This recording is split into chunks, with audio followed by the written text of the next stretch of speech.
आपण पुन्हा जातोय पहलगाममध्ये। पहलगाम दहशतवादी हल्ल्यामध्ये 28 पर्यटकांचा मृत्यू झालाय। त्यात महाराष्ट्रातल्या 6 जणांचा समावेश आहे, तर डोंबिवलीतले 3 आहेत। पनवेलच्या एका पर्यटकाचा समावेश आहे। डोंबिवलीचे अतुल मोने, संजय लेले, हेमंत जोशींचा या हल्ल्यामध्ये मृत्यू झालाय। पनवेलच्या दिलीप देसलेंचा सुद्धा या दहशतवादी हल्ल्यामध्ये मृत्यू झालाय, तर पुण्याच्या दोघांचा मृत्यू झालाय। संतोष जगदाळे, कौस्तुभ गणबोटे अशी मृतांची नावे आहेत। अतुल मोने डोंबिवलीतून, संजय लेले यांचा सुद्धा डोंबिवलीतला मृत्यू झालाय। हेमंत जोशी हे सुद्धा डोंबिवलीचे रहिवासी होते। संतोष जगदाळे हे पुण्याचे होते, त्यांचाही मृत्यू झालाय।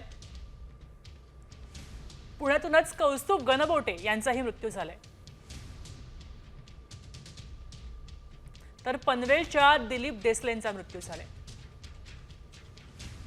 ओए दिसता जहांगीर तो क्या बेयारियां पे छजोदे यार मौत दी कसम दिरगी। तर जखमींची नावं काय आहेत? माणिक पाटील, सुबोध पाटील, एस बालचंद्रा, अश्विनी जगदाळे, प्रगती जगदाळे, शोभित पटेल, तिलक रूपचंदानी। उमर उमर ओ ताजुद्दे यार उमरा चल ना यार। ओए था कोई दिसता जहांगीर तो क्या बेयारियां पे छजोदे यार मौत दी कसम दिरगी। पहलगाम मधल्या पुण्यातल्या 2 पर्यटकांनी जीव गमावले। संतोष जगदाळे आणि कौस्तुभ गणबोटे यांचा मृत्यू झालाय। दोन्ही कुटुंब कमिन्स कंपनीतल्या आपल्या मित्रपरिवारासह 3च दिवसांपूर्वी काश्मीर सहलीला गेले होते। दुपारी ते पहलगाम पाहण्यासाठी गेले असता अचानक दहशतवादी हल्ला झाला। दहशतवाद्यांनी जगदाळे यांची मुलगी आसावरी हिच्या समोर नावं विचारत त्यांच्यावर समोरच गोळ्या झाडलेल्या आहेत। जगदाळे कुटुंबीय कर्वेनगर परिसरात राहतात। गोळीबार झाला तेव्हा जगदाळे यांची पत्नी प्रगती आणि गणबोटे यांच्या पत्नी संगीताही थोड्याच अंतरावर उपस्थित होत्या। या घटनेनं आसावरीसह या दोघींनाही जबर मानसिक धक्का लागलाय। त्यांच्यासोबतचे इतर पर्यटक सुद्धा हादरून गेलेत।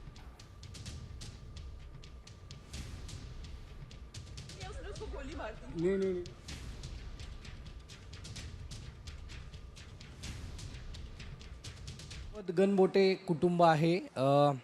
गणबोटे यांचं या हल्ल्यामध्ये ते शहीद झालेले आहेत। काय सांगणार, अशा पद्धतीने घटना घडणे कितपत योग्य आहे किंवा माझा पुन्हा गेला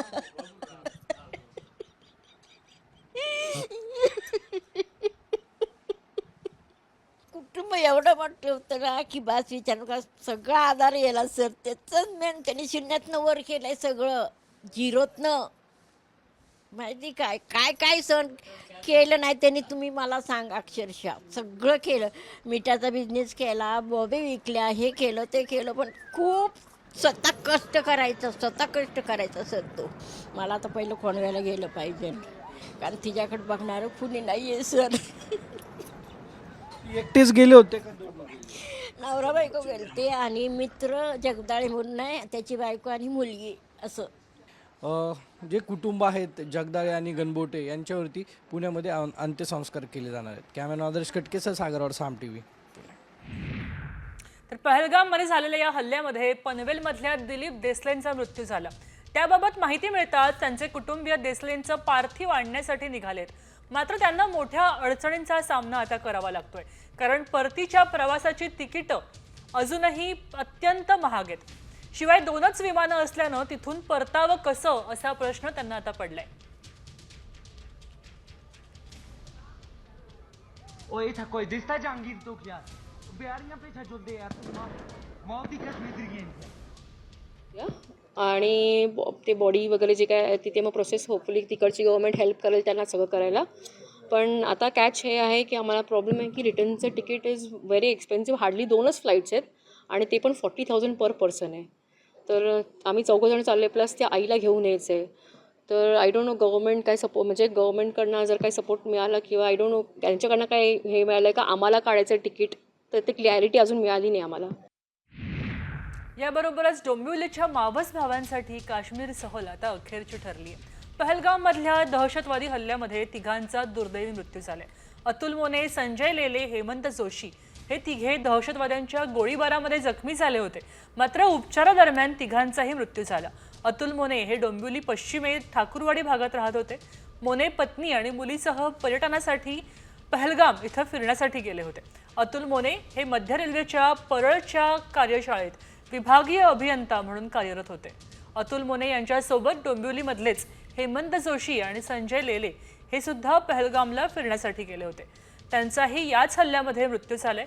संजय लेले हे डोंबिवली पश्चिमेतल्या महात्मा फुले रस्त्यावर जाधववाडी भागामधले रहिवासी होते.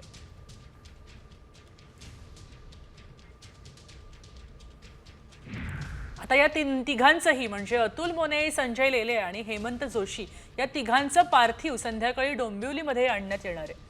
डोंबिवली पश्चिमेकडे भागशाळा मैदानामध्ये त्यांना आणण्यात येणार आहे आणि अंत्यदर्शनासाठी ठेवण्यात येणार आहे. भागशाळा मैदानामध्ये तिघांचे मृतदेह अंत्यदर्शनासाठी ठेवण्यात येणार असल्याची आता माहिती मिळते.